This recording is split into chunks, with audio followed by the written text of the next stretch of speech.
Vivienne Westwood is a fashion designer who's always been very attuned to the time. She sort of felt out and noticed what's bubbling under the surface and responded and reacted to it before anyone else. I think Vivienne is seen as an eccentric in England, and I think often it's easy to overlook how significant her contribution to culture has been. The reason why what Vivienne does, and has always done, has been interesting, is because it's deliberately going against what everyone else is doing. She's constantly searching for something new, for something different. She wants to kind of ruffle people's feathers and do something that will upset the status quo.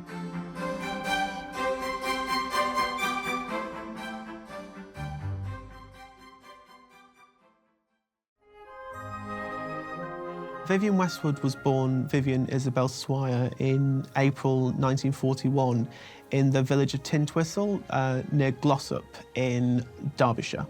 A very small town, and she had a really rural upbringing. Actually, her family home wasn't in the town proper, it was on the outskirts. So really her upbringing was all about kind of running fields and running free.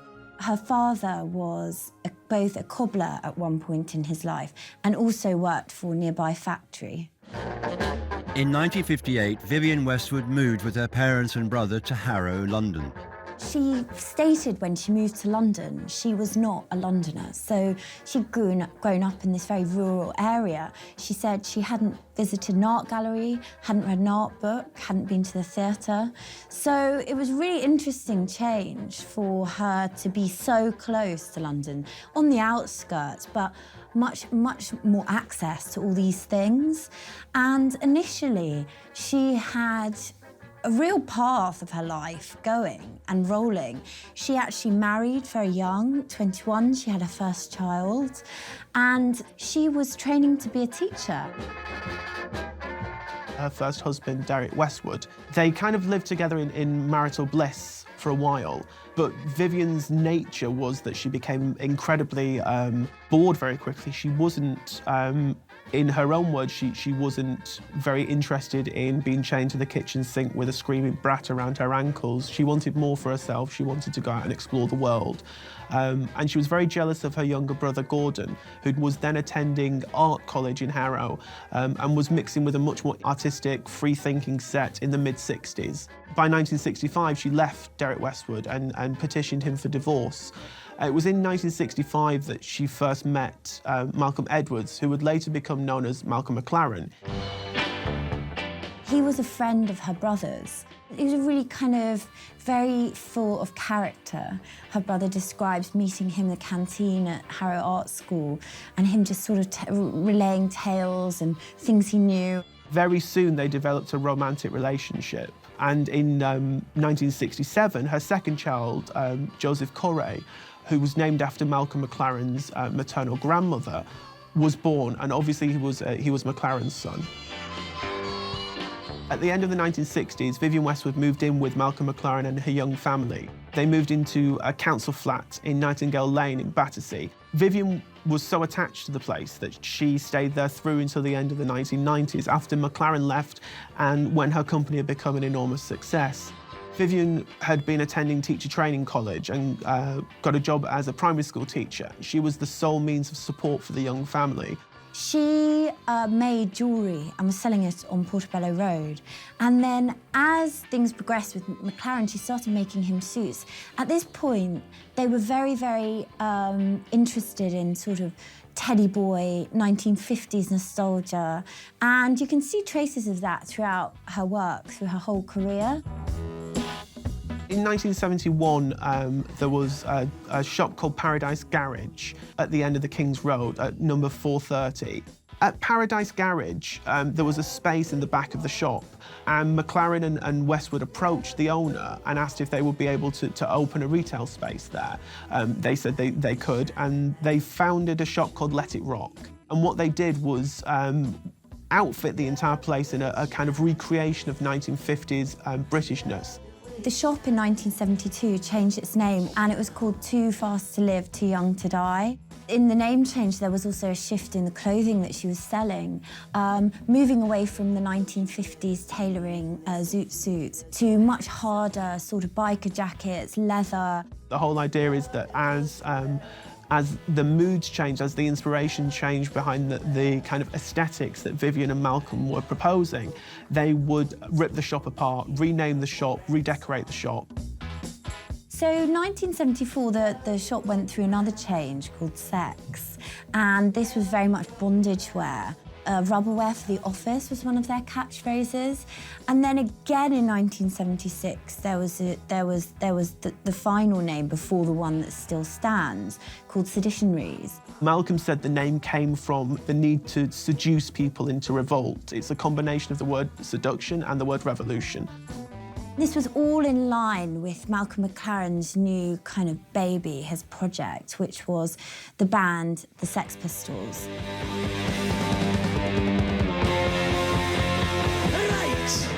McLaren had been on a trip to New York and he'd seen an artist perform there called Richard Hell, and he'd been absolutely blown away by the style in which he dressed himself, the slits in his T-shirts, the DIY aesthetic. And this was something that it's written into history that he was so inspired that he took back to London with him. Seditionaries really was seen as kind of a mecca for punk. It was Seditionaries that outfitted the Sex Pistols, and it was Seditionaries that created that very well-known archetype of punk, which is a T-shirt kind of scrawled with an obscenity, a pair of bondage trousers, and very extreme, spiked, multicoloured hair. It's something that was sported by a number of different people, you know, and could potentially be accessorised with kind of a holy mohair jumper. And really what happened at this point was Vivienne kind of becoming a fashion designer. Vivienne really redesigning garments, making garments, collaging elements together on them. It's really at this point that Vivienne's kind of discovering her identity and discovering what she can do with clothes, and is becoming more and more interested in making clothing from scratch. And Vivienne herself talks about her career as a fashion designer. She says it began in 1981 with the collection that became known as Pirate. What happened with that collection was that Seditionaries was boarded up, Seditionaries was completely reworked and was renamed as World's End. World's End was about looking backwards. It was about a nostalgia. It was about a kind of harking after the romance, specifically of the kind of 17th and 18th century. And what Vivienne did at that point, which she said no one had ever done before, was to go and look at the cut of historical clothes. She got the pattern books of Janet Arnold, which detailed the way that 18th century and 17th century clothes were made. Vivienne copied those, but then she also reinterpreted them. She twisted that to make it something relevant for the 20th century. Westwood looked very much to sort of the East and looked at traditional ethnic dress, and was very, very inspired by that.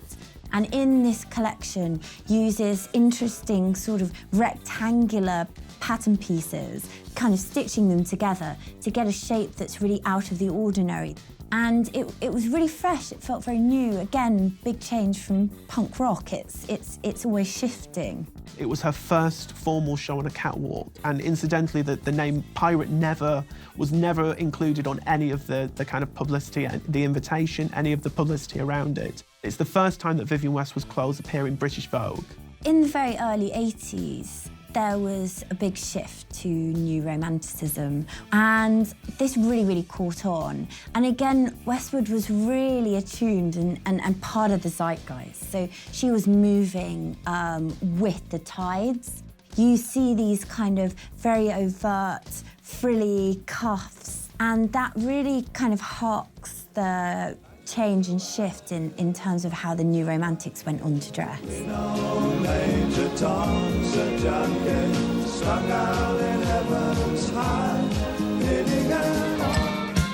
Vivienne Westwood's work in the early 80s is extraordinary when you look at kind of its depth and its richness. It wasn't yet under her own name. The label was called World's End, and it was credited to both Westwood and McLaren, who'd been her romantic partner but wasn't anymore, but continued to work alongside Westwood through until 1984. Looking back at these early collections, what's extraordinary about them is it's really Westwood experimenting with clothing.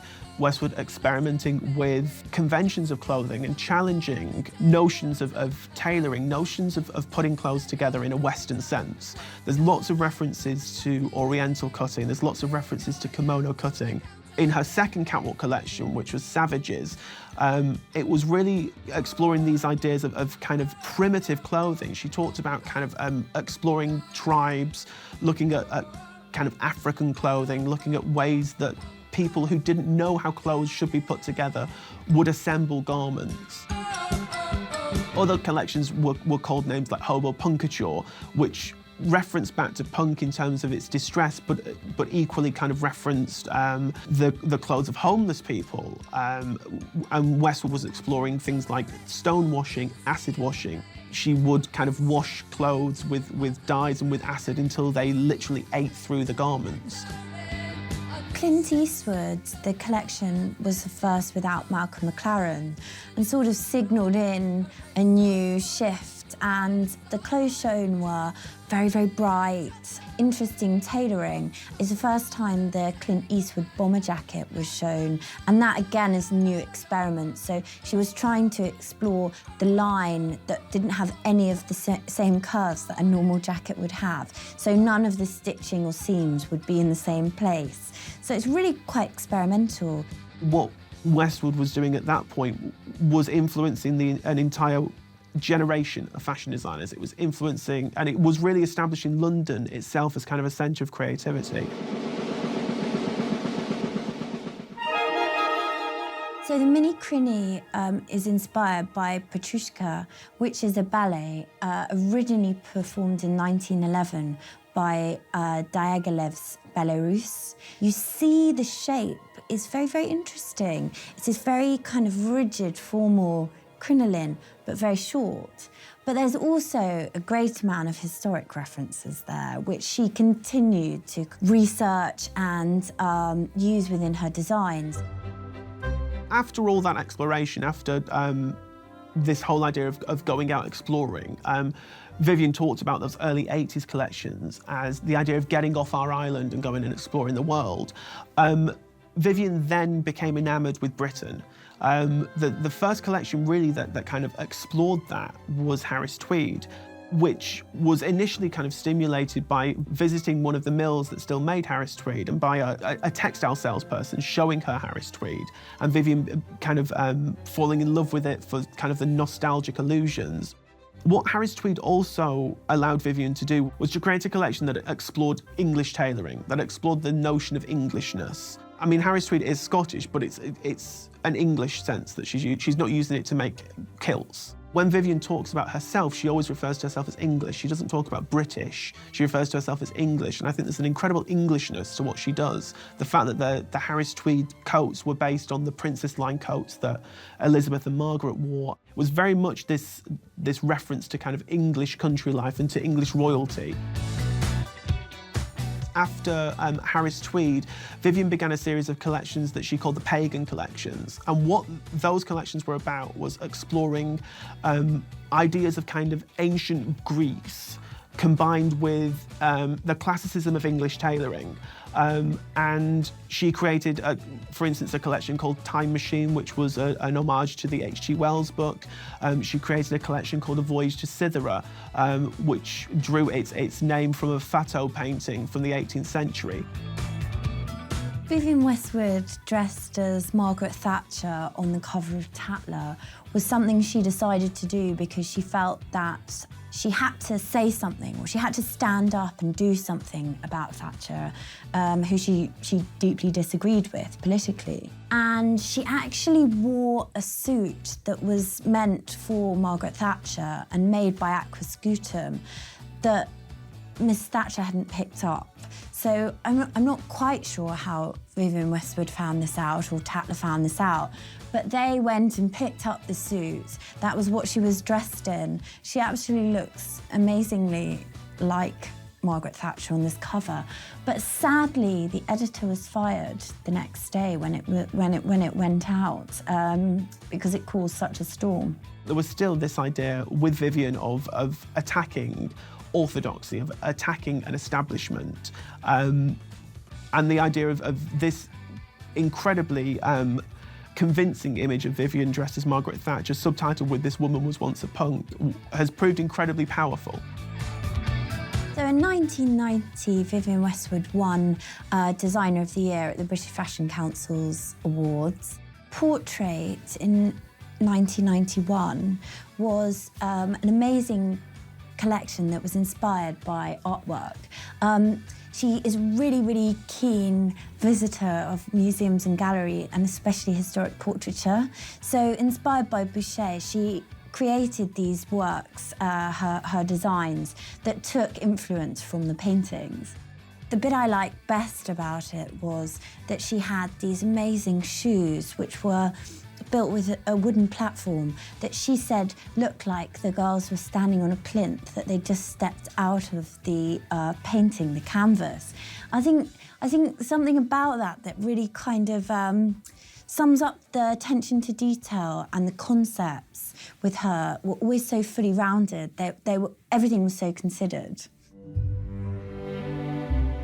Collecting the OB in 1992 is one of the most interesting sort of historical moments of Westwood's career, because obviously she'd been such an enemy of the state at the beginning of her career.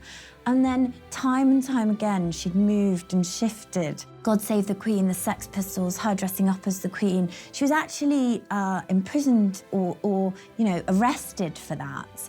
And then here you have her less than 20 years on, being celebrated for her contribution. I think it's really quite incredible. Vivienne married her second husband, Andreas Kronthaler, in 1992. He had previously worked as her assistant. Vivienne believes she works best with a creative partner, with someone that she can spar with someone who can encourage her and suggest things that she wouldn't have thought of otherwise. That's the way that she worked with Malcolm McLaren at the early part of her career, and it's the way that she sees herself working with Andreas today. You can see his influence across the collections in the 1990s, which became structurally much more ambitious. And her work in the 1990s, encouraged by Andreas, is exploring the kind of grandness of ball gowns. She was really, really, really impressed by his approach to couture fabrics. And I think you can see that in her work. There has been this big shift to doing gold label, and that's something Andreas heads up now. From the end of the 1980s through to the end of the 1990s, what really happened is Vivienne Westwood's business changed. Vivienne Westwood moved from a kind of cottage industry into a fully fledged company. She established Red Label, which was a lower priced line that could commercially exploit some of the innovation that Westwood proposed under the line she then called Gold Label, which she herself dubbed as demi-couture, and was much more difficult to sell, much more difficult to manufacture. It was the high profile catwalk line. She also launched spin-offs such as Perfume. Her fragrances were a kind of venture into becoming more of a kind of fully formed brand, having all the things on offer. Her first fragrance, Boudoir, is very floral, and then Libertine is inspired by the monarchy. Again, you know, her interest in the monarchy continues.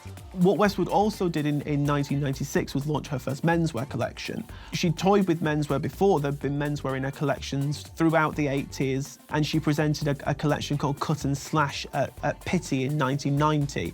The launch of Vivienne Westwood Man in 1996 was a project primarily for Andreas Kronthaler, her husband, to explore his interest in menswear. But it did prove popular, and it certainly appealed to a certain section of men.